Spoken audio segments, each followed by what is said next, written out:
Yeah, well, Edward, for the last 4 years, the Biden administration has basically prosecuted and persecuted crypto companies, really driving them offshore. I've heard so many outrageous stories by founders, by entrepreneurs.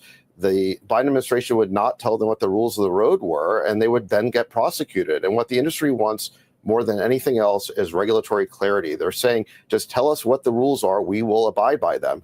And the Biden administration would never do that. And because of that, all the innovation was basically moving offshore, and America was about to lose this technology of the future. And we want that innovation happening here in the United States. And I think it now will happen in the United States because President Trump has declared that the U.S. must be the crypto capital of the world. So it creates this working. Do you get tired of winning, Colin? I don't get tired of winning. I don't get tired of winning, but I would like to clarify something that Mr. Sachs said, that we want regulatory clarity. I disagree. I want the regulators gone, and I want the regulations destroyed. I want unfettered, Wild West, raw, naked, free market anarcho-capitalism. That's what I personally want, and I don't want any of this highfalutin regulatory nonsense. It feels a little bit like we are about to get that. We will play some clips at the end of this episode where it seems like the railroads have been torn up and the West is getting more wild. All of your infrastructure and your law, it's really just sheriffs now gunning down people in the street at least as the rule of law, your chaotic anarcho-capitalism. There really does seem to be a kind of spirit of that in the air, like with Trump's meme coin. But then there's this other element to it where it's like the deregulation is also masking this effort to bolster the stablecoin aspect of the crypto industry, which is incredibly helpful for dollar hegemony, right? So to kind of set the stage here, we're going to be picking apart some pieces from this Fox News interview that David Sachs, Trump's crypto and AI czar, had this week.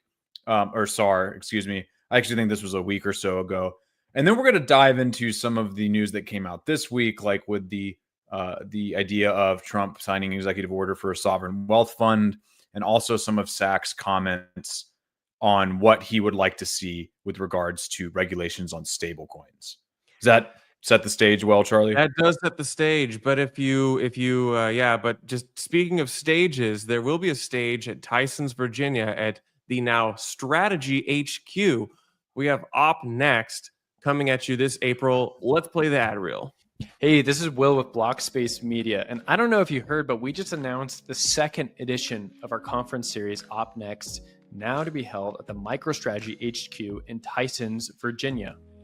That's right. After the success of our first scaling conference at Fidelity last fall, we're doing it again this spring, April 11th and 12th at the MicroStrategy HQ. I'm really excited for the programming. We have various stakeholders, industry, developers, and Bitcoin miners present. So join us in April for open, neutral, and honest conversation about the leading proposals and technical solutions that will scale Bitcoin to the next billion users. No booths, no tokens, no shills, just Bitcoin and honest conversation. You can find tickets and more information at opnext.dev or click below in the show notes.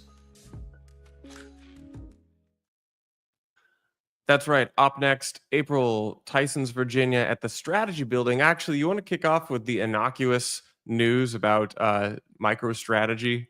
Yeah, the fact that it's no longer MicroStrategy, it's just strategy. It's like that scene from The Social Network. Drop the micro, just strategy. And it comes with a visual rebrand too. They have moved away from the stop sign red.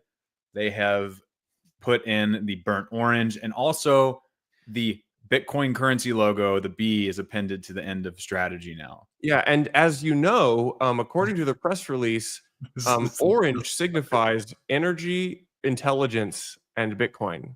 Sick. My favorite, though, is Michael Saylor's quote, strategy is one of the most powerful and positive words in the human language. I personally didn't know this, but now I'm ready to run through. But now you do. But now I do. So yeah, that happened. Remember, perfection is not achieved.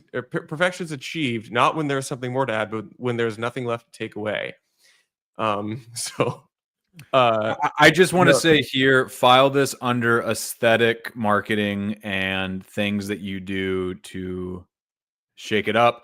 Also, pour one out for all of the content creators who just lost years worth of SEO on the MicroStrategy name and now have to start from scratch with strategy. Our heart goes out to you as independent I media. mean, we are reconfiguring the OpNext website as we speak. We have our gremlins out there deleting all the MICROs on the website just so it says strategy. So, but that was the smallest news of the week. Really, it's just been a bunch of winning right now. Bunch of winning. I mean, do you want to start out with? So we did a whole Ross episode 2 weeks ago. So if you don't know the story of Ross Ulbricht, go check out the story of Ross Ulbricht and the Silk Road. Ross is now a full pardon, but it doesn't stop there because just today, hours ago. We should start with this and then we'll get back into the boring regulatory David Sachs stuff. So Alexei Pertsev, I don't know if I'm pronouncing that correctly.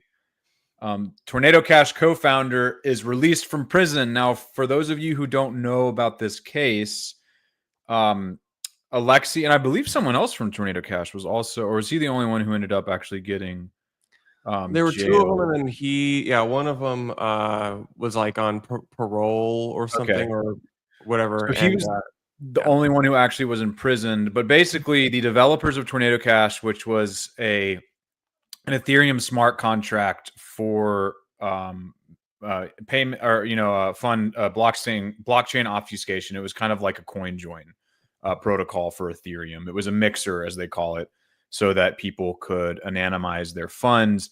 They were arrested, I believe, in 2023. Was it even earlier than that? Was it 2022? I think it was 22. Yeah. Yeah. And basically saying that they were involved in money laundering. And because they built this protocol. Now, obviously, this was a huge deal and kind of I would say the entire industry, Bitcoin maximalists or not, rallied around this, saying like, you can't prosecute someone for writing code.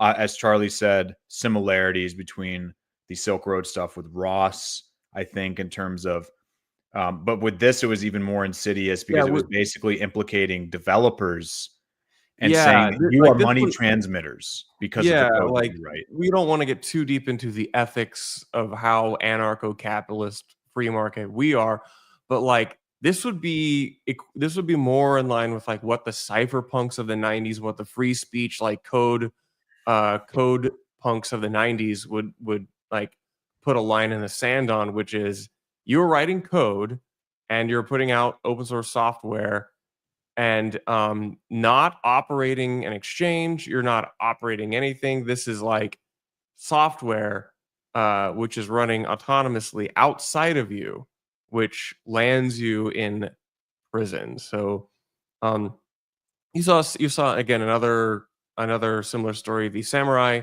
wallet developers who we interviewed on the Mining Pod, I think in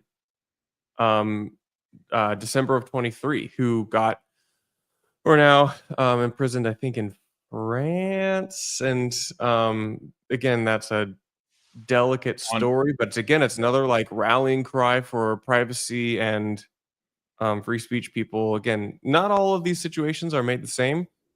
They are different and unique, but it is a similar trend going on. And whenever one of them gets out, the boys love to see it. The boys love to see it. Yeah, just a few things to cap this off. It's obviously a war against privacy in a way, but there are worries that this spills over into other aspects of the Bitcoin ecosystem. Like, for instance, I believe, I think at the behest of Elizabeth Warren, I could be wrong about that, but Congress presented a bill a few years ago basically making the argument that or the law could have been interpreted in such a way where node operators and miners would be considered money transmitters. And that's what a lot of people are worried about with these, right? These are the first shots in a war potentially against self-custody and against the very backbone of a lot of these cryptocurrency and blockchain networks, and specifically Bitcoin, right? Like if you're going to say that people operating a node because they're relaying transactions or miners because they are ordering transactions into blocks are considered money transmitter businesses, you basically cripple the entire industry. That nothing came of that. But with the privacy guys, like they very clearly went after them, partly because these protocols and these smart contracts are used to obfuscate funds, right? And they don't like that because then they don't know what they're being used for. They don't know who is using what, and it makes the blockchain all the more private. One last thing to say about the Samurai case. After the Samurai devs got arrested, Wasabi Wallet completely shut down. Like they were just like, we're done. That was the other big CoinJoin wallet for Bitcoin. Yeah, and the And crazy so thing is it wasn't just there. It was like that 2-month period, all the Lightning wallets began to just cease operations. And that was the crazy thing, because there was no direct pressure. There wasn't even like really much regulatory scrutiny on them that we know of. It's really surreal that all you need is just, I don't want to call it a snake, but it's like you get like the most famous people in this category, and then pretty much everyone voluntarily ceases operations. Now, yeah, you don't even have to fire a shot for the other ones. They just and it's put down their weapons. Yeah, and that's like the thing is like I was like taken aback by how we as an industry pride ourselves in our resilience and commitment towards freedom and all that, but then here we are, and this is not even then they fight you. Really, it doesn't feel like it. But anyway, that's over, because they're not fighting us anymore, Colin. In fact, I think they're cheering us on and whipping us onwards, And they're co-opting us. They're literally co-opting us. One last thing before we get to that. If you want to learn more about the creeping noose of the compliance apparatus in the US, I recommend you keep an eye on Blockspace next week, because we've got a great op-ed from a former engineer at Swan Bitcoin, Harsha Goli. Keep an eye on it. We're going to put it on the website, throw it up on the newsletter probably on Tuesday. Great read, really good insights, and well written. Anyway, we are not tired of winning yet, but we don't know if we're actually winning. And that's kind of the focus of this. We're not losing. I'll say we're that. Not losing. We're not losing. We're doing a lot better than we were. But I would love, can you throw the Sachs interview back up? Yeah. Because there's a specific clip from that we were going to start with, because it's really funny. And then we'll get into some of the more serious stuff. Which clip was it? Because it's that one, the one on the right there at the bottom. Yeah, this one. So this is the one we started with? Yes. Yeah, here goes. The Biden administration has basically prosecuted and persecuted crypto companies, really driving them offshore. I've heard so many outrageous stories by founders, by entrepreneurs.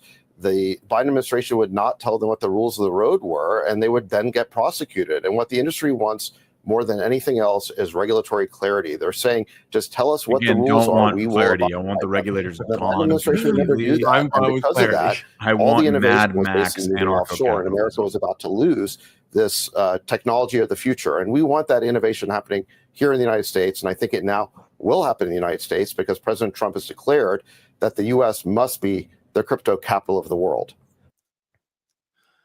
Oh, wait, no. Can you keep... Sorry, I wanted you to... So it creates this working group that you will chair. What will you be looking for, and what type of guidelines are you looking to put out? Yeah, so a few areas. So number one, market structure. We need to define what is a security, what's a commodity, what's a digital asset or collectible. So there's a few different categories here. So defining the market structure is important. Second area is stable coins. I think stable coins are a really interesting area. It gives us the opportunity to extend the dollar's dominance internationally. We can basically create a digital dollar that people all over the world will use. And then the third area that we're going to look at is we're evaluating this national stockpile for digital assets. We haven't created it yet, but we're going to study that issue. Okay, that's great. That's what I wanted. Quiet part out loud. About the extending the dollar dominance. That's going to be a big part of this show. We're going to do a segment on that here in a second. The other thing, though, I wanted to just... Sorry, can I... No, go. I mean, this is... We've talked about this. We call it the Mark Goodwin argument. Yeah, right. But the first thing, though, the clarity and the actual guidelines, I will say this is a benefit. This is a net positive, because that was why so many people at Bitcoin 2024 erupted in applause and approbation when Trump said he was going to fire Gary Gensler. Didn't get a chance to. Gary resigned. He saw the writing on the wall. But for years, since the ICO boom, the SEC's mandate for cryptocurrencies has been guidance by enforcement, where they kind of equivocate and they don't tell you what they think is or isn't a security. They said consult the Howey test, and then they would just like piecemeal throw out suits or investigations into different projects. And this not only caused problems for some of the ICOs, which I'm not really going to defend. A lot of those were naked cash grabs, but a lot of the exchanges were like, well, we don't want to be listing unregistered securities, then we get in trouble. You can see a lot of diatribes from Jesse Powell from Kraken on this. Brian Armstrong has talked about it at length, but it created this completely muddy, unclear picture about what was actually considered permissible and not. And so having clear guidelines over what is considered a security and what isn't is going to be very healthy for the entire digital asset ecosystem. In that interview, I believe, David Sachs also says, and I think this is a funny part that we wanted to pull, that meme coins and NFTs should be considered collectibles and not securities. I'm inclined to agree with that.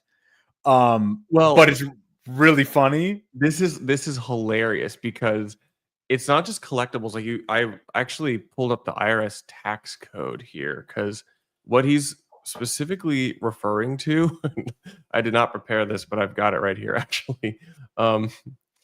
Definition of a collectible. Okay. Any work of art, rug or antique. There's a meme. Metal or gem, stamp or coin, alcoholic beverage, tangible personal property. What is not considered a collectible? Gold, silver, or platinum coins. Coins issued under any laws of state or bullion. And it's really interesting because, like, I don't think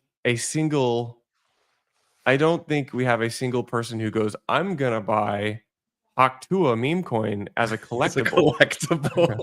Yeah. Those are unbridled speculation on mimetic energy and popularity. Those are definitely not collectibles. And are collectibles fungible? Yeah, and you know what's funny? It spits in the face too. That's a really good point. Are they? They're not fungible typically. And so, like, for the NFTs, I could see the argument. For the meme coins, maybe not so much. NFTs, you got to call them collectibles. But in both cases, though, the funny thing is they actually spit in the face of the Howey test, which was a test that the SEC references. It dates back to, I think, like a 1940s Supreme Court case that basically set the rough guidelines for what could be considered a security versus not. And just, you know, for those that are like, kind of, why do you keep saying securities? Securities are things like equities and stocks and things like that, where you usually you buy them, like there's a solicitation to buy them under the Howey test, and also there is a reasonable expectation of gain. And I think that's what's funny about the NFT and meme coin thing. No one buys those not expecting them to go up. That is the entire reason you are playing on the casino, the online casino. You're riding the carousel. I think maybe you're skipping to the we're skipping to the actual the coup de grace, which is Dave Portnoy today being very clear. I want to find the soundbite, but I'm just going to play it. Here we go. That I'm telling you I bought, and you know what I'm doing. I'm trying to make money. It pops. I sell it when I feel like it. It's like the Rocket game. It's the yodeler on The Price is Right. Yodeling, and how high it goes. It's a risk, and every one of you motherfuckers buying these coins know the risk. So when you cry, oh, Dave dumped it, Dave sold his coins, you're just mad you didn't dump them on fucking me, you little bitches. So stop crying. Everyone knows this isn't like Joe's six-pack or your grandmother who's losing their life savings. This is everybody playing the same game, which is legal now. They're collectibles, they're hobbies, they're going up and down. Sachs said it. We all know the score. So don't cry I've lost tons of money on shit coins. Don't cry because you're too late. It's the Yodely game. So, like, also your camera's off. But yeah, it's pretty hilarious that, like, Dave calls it what it is. He's like, they're collectibles now. You can do this means literally anything. You can. I love the like dumping on me thing as well. It's like, because Dave has just always had shit luck within crypto or Bitcoin. But yeah, the other obviously funny thing about this too is Sachs is saying this, on the heels of Trump not only launching meme coin for himself and his wife, but also all of the NFTs that he's launched over the last couple of years. It's almost kind of like the preemptive pardon thing, Yeah. where it's like, oh, giving them cover a little bit. But that being said, I do think that there's like, I don't know. You almost have to create a new thing entirely. It's like, look You at them do. like This gambling. has been my opinion for a long time. How we test, these are ancient constructs. Yeah. Nothing fits in. We have to figure out an entirely new regulatory landscape. There's really no good analogs. These are a new type of asset.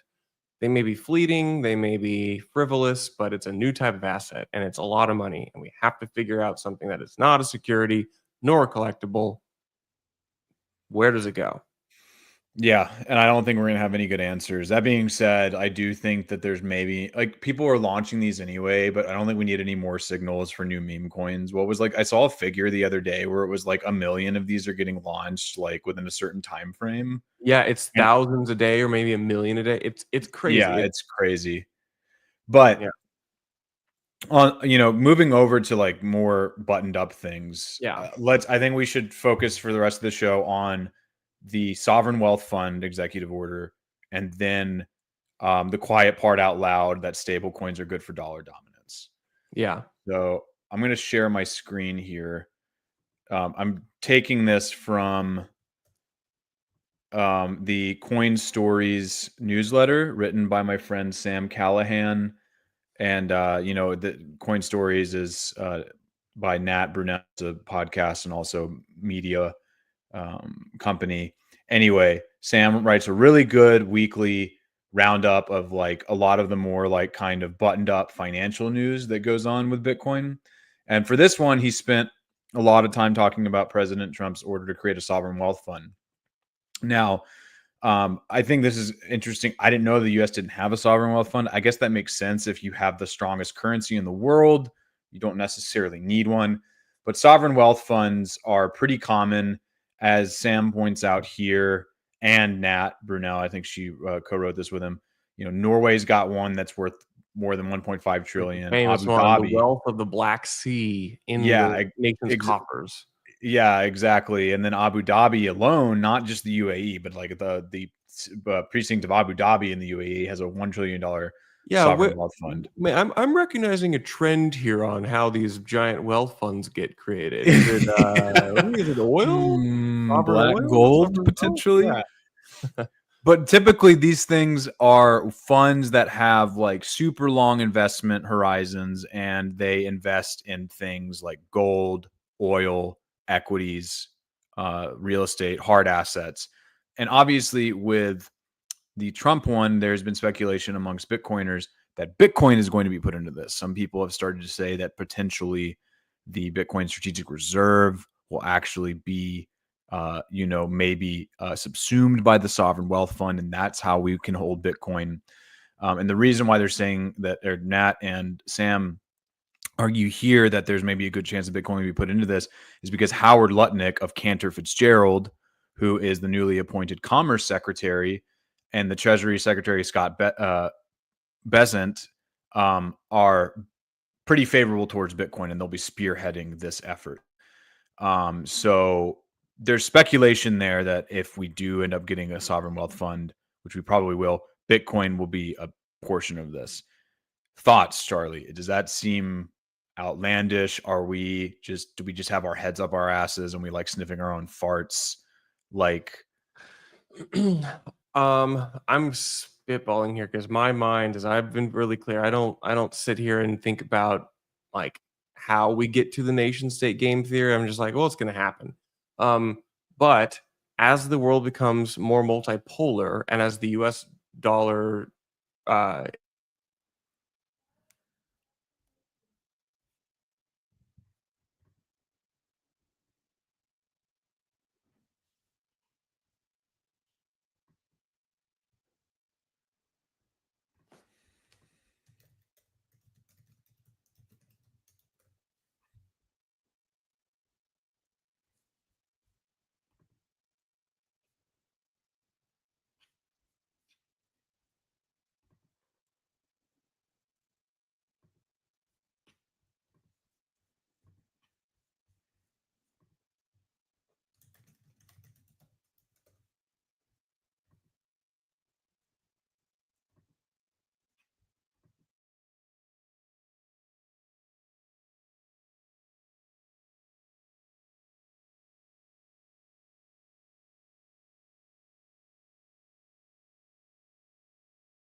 Hey, sorry about that, y'all. It looks like there's been some technical difficulties on Charlie's side.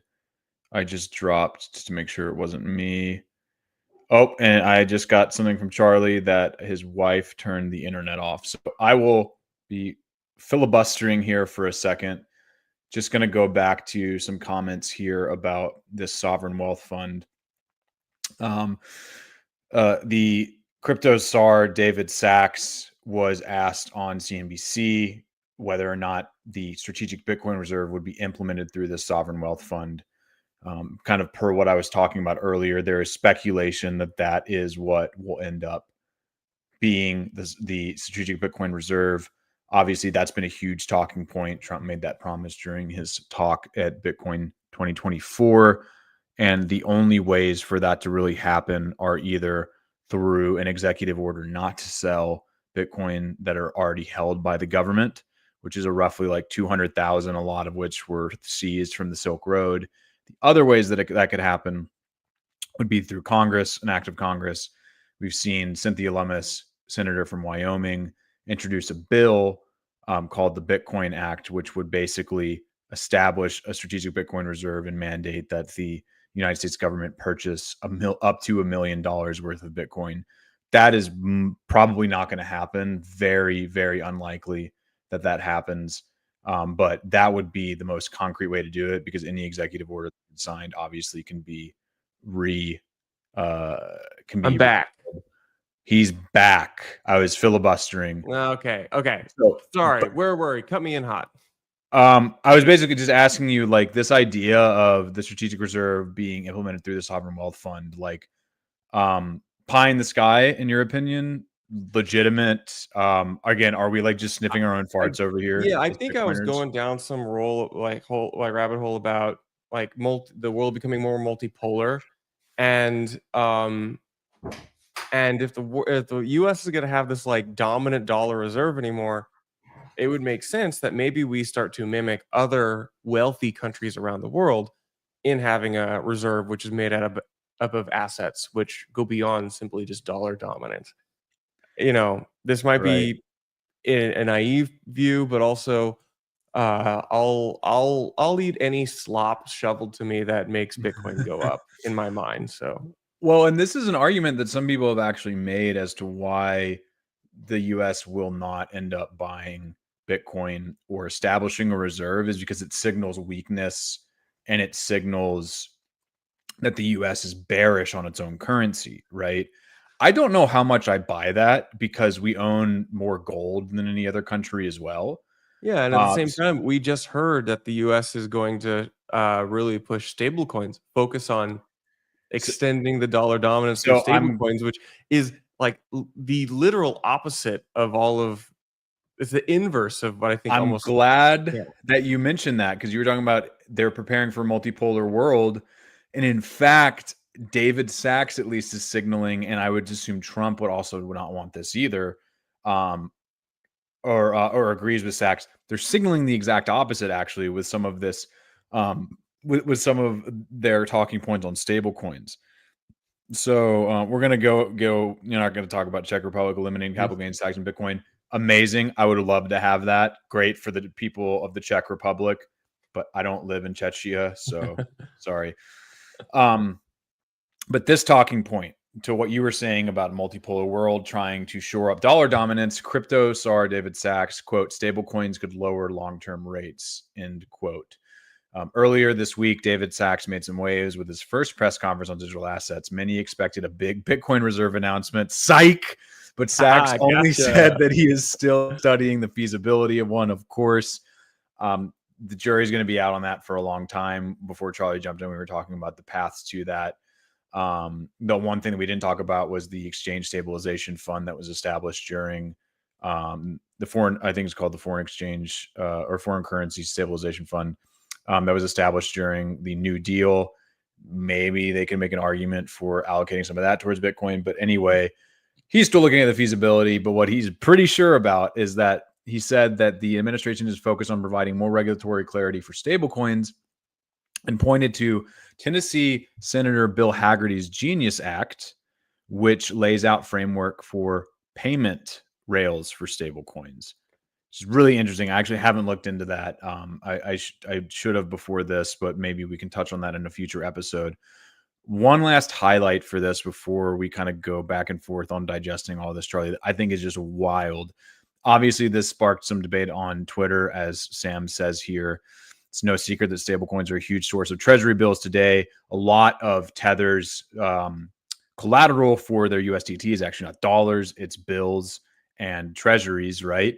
And he says, like money market funds, stablecoin issuers like Tether must hold liquid reserves for redemptions. Its latest report shows that it holds 94 billion in T-bills, making it the 6th largest foreign holder behind the UK. That is an insane statistic. That is wild. The fact that a stablecoin that for years now, people, amateur gumshoes on Twitter have been saying is pumping up the price of Bitcoin, which is really funny. But Tether being the 6th largest holder of treasury bills in the world, I mean, is that winning? Like, that's a crazy. Some people would applaud that. That's a crazy stat, though. Yeah, I mean, I how do I have a nuanced opinion about this? I feel like I do have a nuanced opinion. It's like I don't really have an issue with stablecoins. I think they're a great tool. They're really pragmatic and they help tons of people out in the real world. So in that dimension, they're great. Is that why I'm in this industry? Is that why I care about Bitcoin? No. That's kind of that. I would almost separate that into more of I like technology that allows people to transact more freely. But I would not consider that really at its core freedom technology, which is more what I care about. At the risk of, not losing that sweet Tether sponsorship someday, I not I will. Although our DMs are open. Yeah, but Paulo, if you want, we have a price and it's about 116 billion. We've already disappointed. We've already disappointed Mark Goodwin by throwing up next at Strategies HQ. So now we're going to disappoint him even more, taking some of that sweet deep state money from Paulo. Going back to what you said, I do think this requires a nuanced take, because in a perfect world, and I keep coming back to this theme, this is, I feel like, the theme of me, graduating into my 30th year soon and entering my 30s, is where like idealism meets pragmatism and where to make compromises. Because in an ideal world, people would be using Bitcoin and other, cryptocurrencies, maybe like Monero, or other things, right, for commerce and for remittances. But the fact of the matter is that stable coins in places that have dog shit currencies like Venezuela, like Argentina, all of these places or Nigeria, and these places in the global South, for example, like a lot of them don't want Bitcoin. They want stable coins because there's certainty. They know how much it's going to be worth. It's not going to fluctuate in value. And these people already have currencies that get absolutely destroyed. Sure, Bitcoin appreciates to the upside, and that's good when it's ripping.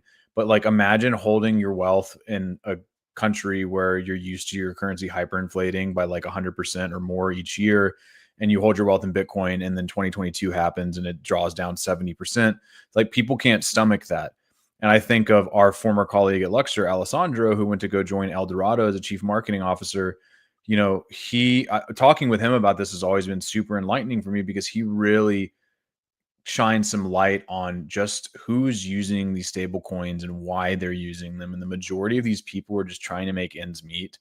And I think it's really easy for a lot of people in the West, or in developed countries in the West, to say, it's like, well, don't they know they're, extending dollar hegemony because they're using a stable coin? It's like, dude, they don't care. They're trying to buy food for their children.